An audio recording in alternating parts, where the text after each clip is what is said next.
welcome to my food channel. For those who are here for the first time, thank you for coming and I hope you enjoy my recipes. I'm Palestinian, I'm a qualified chef and I work here in the UK. Today I will be introducing a very personal recipe. It's my auntie's recipe, she's Lebanese.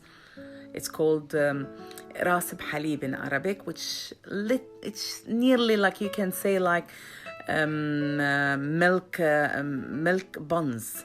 It's very tasty. It's a sweet recipe. You can have that as a bun with your tea, with your coffee, or you can have that as a sandwich, as a pocket. You can just open it and stuff it with cheese, with ham, whatever suits you. If you do like my recipe, can you please kindly hit the like button? And if you find my recipes interesting, I would appreciate a subscribe as well. Thank you so much. Okay, these are our ingredients.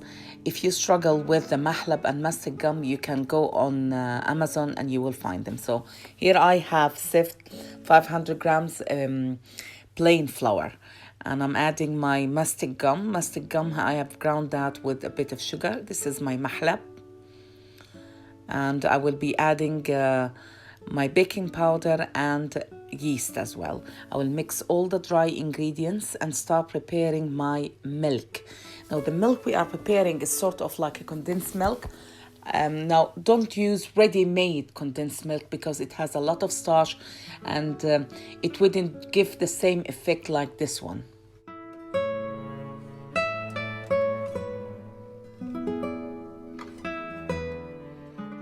Okay, so this is my 3 to 4 tablespoons of milk powder, my sugar, and I will add my water and stir it very well and bring the mixture to boil.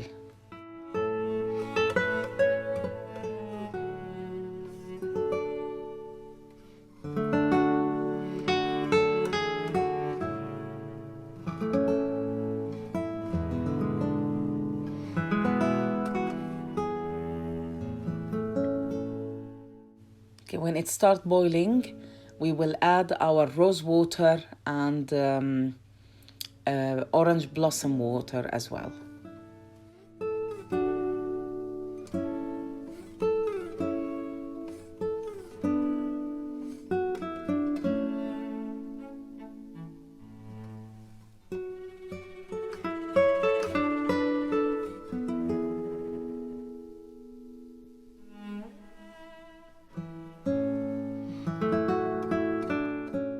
Okay, the reason I added the rose water and the blossom water at the end is because I want to taste both. Now, we didn't add the ghee yet. No, I didn't forget about it. The reason I didn't add the ghee is because I want to have like the malfade, like the puff pastry texture.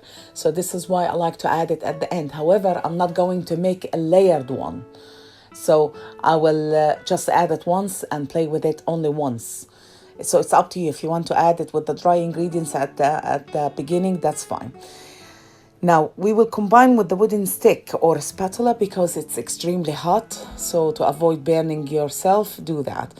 And we will mix it until we get a rough dough.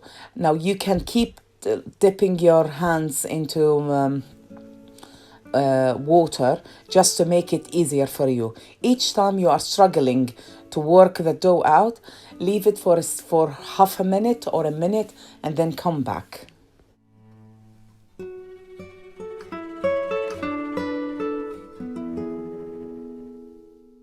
After combining it all, now it's time to add my ghee.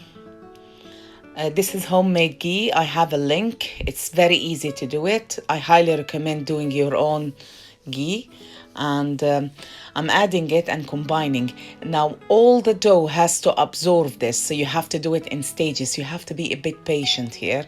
So keep mixing it. If you feel again that it is slightly rough to handle, just leave the dough to relax a bit. Sometimes I think that the dough is like a baby, that a stubborn baby or a stubborn child, that if you over talk to them, they will go more stubborn. So I just leave it to relax and then redo it.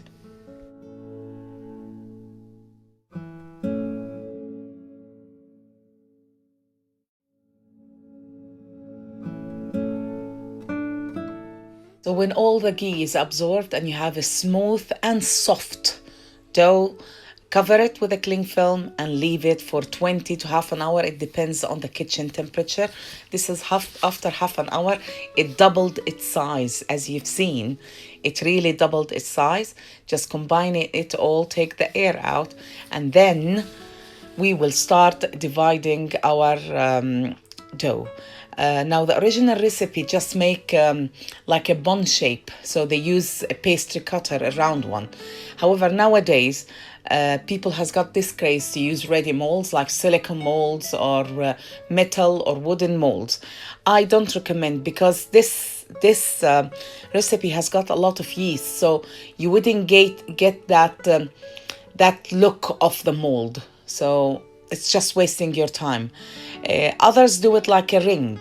So here I'm using, just to show you, a silicone mold, and the reason I put corn flour, because I don't want it to glue to that, and I will leave it for a little bit to take the shape of the mold. Still, when you bake it, because it's gonna rise, the shape is gone.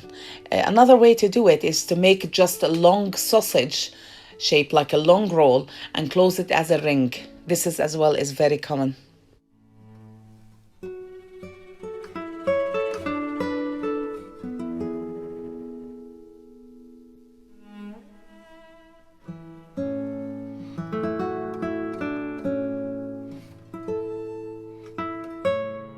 You can add black seed to the recipe. I like adding black seed to the recipe. I will add, so I will do half of the recipe plain, and the other half I am adding black seed. So this is all the pieces I have done so far. I will leave it for another 20 minutes. You see, this is the shape. It will lose it, so it's a waste of time, because there is too much yeast.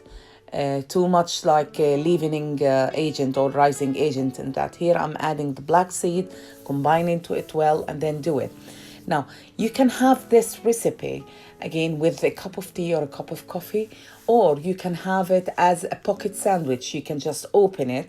This is why they prefer to do it as around as a bun shape. You can just open it and put some dry salmon, some cream cheese, feta cheese, even peanut butter or Nutella, whatever you want, or just sweet cheese.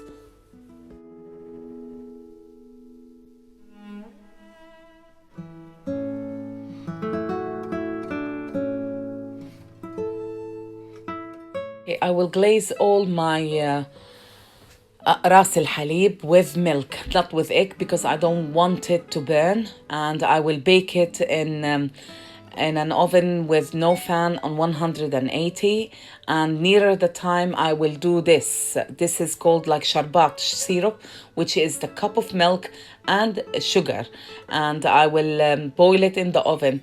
When my ras بحليب is ready, it's called ras بحليب, I just dip it in this sugar syrup or milky syrup and put it on a rack to cool down.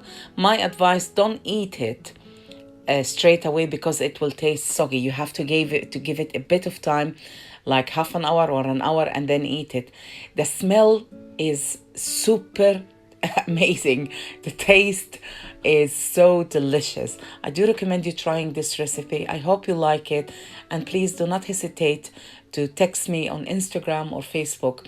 I love teaching people my recipes, as I'm a qualified teacher as well as a qualified chef. So and that's the main reason why I did this YouTube channel, is to teach people the skills of catering and culinary. You see how nice it is from the inside. Thank you for watching, and I hope you try it, and I'm happy to hear your feedback, and thank you.